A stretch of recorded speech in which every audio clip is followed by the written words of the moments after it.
Welcome to my YouTube channel. For today's video, magluluto tayo ng dinengdeng. Dinengdeng sa tawag namin na Ilocano. Ito po yung mga gulay namin na galing sa aming garden, sa aming mga pananim namin ito. Meron akong nakuhang patula, bagbagkong, saluyot, at saka yung bulaklak ng kalabasa. Syempre, ayan o. Ayan ang panahog natin. Kuros at saka may dahon ng malunggay. Yan, pag dito ka sa probinsya, marami kang maha-harvest na kahit kunti-kunti. Pag naipon, marami na. Yan. Ito po ang dry stream. Ang tawag namin sa Ilocano ay kuros. Mga kainday, yan. Lilinisan natin.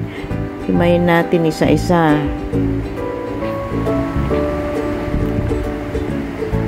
Ang mga bulaklak na yan ng kalabasa.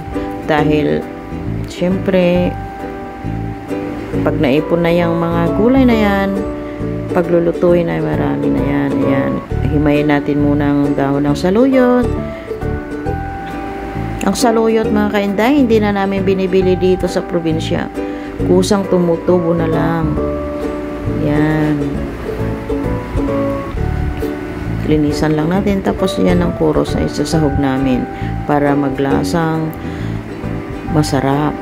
Ayan. Unti-unti lang linisan natin kasi kanina nag-harvest ako. Pinutol-putol ko lang sa dulo pero kailangan din natin i-final na lilinisan. Yan. Yun naman dahon ng malunggay. Kumuha lang ako ng sanga tapos itinanim ko. Yan para pag umusbong na, yung mga dahon lang ang kukunin. Kasi yung mga nagbunga na malunggay noon ng panahon ng mga April, May, June, ganon. Magulang na yung matigas na yung mga dahon. Kaya ang ginawa ko, pumutol ako ng sanga at tinanim ko para may mga uusbong na bagong sanga ng malunggay. Kaya yan, press na press. Yan na, ganyan ang maglinis ng bulaklak ng kalabasa. Kailangan tanggalin yung nasa gitna. At saka yung tangkay niya, pwede natin balatan ng konti. At saka yung patula, tanggalin na natin ng balat para masarap. Ayan. Kung iihawin sana yung patula, pwede nang hindi tanggalin yung balat. Kasi sa aming Ilocano, iniihaw din namin yan. Ayan yung bagong pitas ng papaya. Ayan, 2 tangkal yan. Ito na yung sinasabi kong malunggay. Kung gusto mong talbos lang, nagtanim ako ng 3 puno ng malunggay para yung talbos lang kukunin ko yung dahon. Pwera kasi hindi mo naman kasi makuha yung mga nagbubunga na kasi dry na at saka yung nahihinog na yung dahon. Kaya ngayon dahil may tanim ako, kaya continuous ang ulam namin ng malunggay. Yan. Sa talbos na ako kumuha. Ginunting ko na lang yan para sa sanga ulit. Yan. Patapos na mga kainday, mga kaibigan. Patapos ng linisan ang mga gulay. Yung papaya mamayan ay dessert namin. Yan.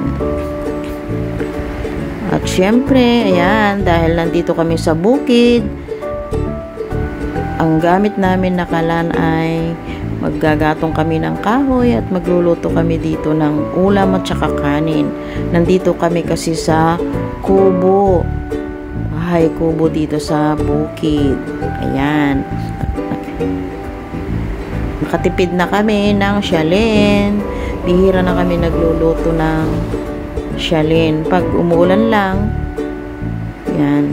Pero kapag yung ganito na, nasa bukid kami kasi, kaya nagpagawa ako ng lutuan. Sinadya ko talaga sa Nueva Ecija yung kalan. Yan, kumukulo na. Ang layo ng biyahe niya mula Nueva Ecija at dinala ko dito sa Isabela. Ayan na yung yung apoy. Kahit isa lang ilagay mo, napakalaki ng apoy. Ayan, lagyan na natin ng bagoong. Bagoong isda. Sa amin na Ilocano, kalimitan na ganyan ang ulam dito. Fresh gulay from the garden. Kapag mayroon kang space na pwede kang tamnan ng mga gulay, magtanim ka lang. Ayan, hugasan na natin ang mga gulay na ating nilinisan kanina. Siyempre, nilinisan ko na yan. Pagkatapos kong linisan, ayan, huhugasan, ayan. Wala naman spray yan kasi mga organic. Tanim-tanim lang yan.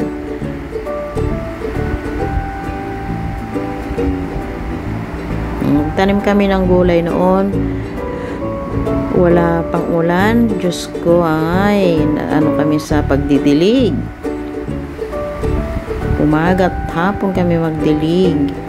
Pero, ayan, dahil sa ngayon, harvesting time na, pwede na tayong mamitas na lang ng mamitas. At lalo ngayon, may konting-konting ulan na. Yan, hugasan lang natin. Gumamit na ako ng malaking planggana. Dahil sa dami ng gulay. Yan na, nakita nyo yan.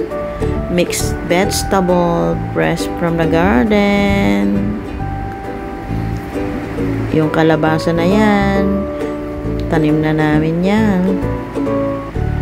Yung saluyot, kusang tumutubo, hindi na yan tinatanim. Ayan, lagay na natin ang mga gulay. Sino sa inyo mga kaindayang gumagamit ng ganitong pag-style ng lutuan? Dito sa probinsya, kung gusto mo talaga at matyaga ka magluto, marami kang kahoy, yan ang gagamitin natin. At iyan ang gamit ko ngayon. Mula nung dumating ako, galing ibang bansa, mas pinili ko nang magluto ng ganito. Gamit ang kahoy, super tipid, at relaxing ang magluto. Enjoy na enjoy ako dyan. At syempre, linagyan na natin yan ng sahog. Yung dried shrimps o ang tawag sa amin ay kuros, pampalasa. Napakatamis, manamis ang mga gulay. Sa ngayon, nagbubunga na rin mga sitaw, kaya at talong, kaya yan na ang finished product mga kainday, ang aking dinengdeng. Thank you for watching. Sa mga hindi pa nakasubscribe sa aking YouTube channel, please subscribe and press the bell button para updated kayo lagi sa aking susunod na video. Thank you for watching.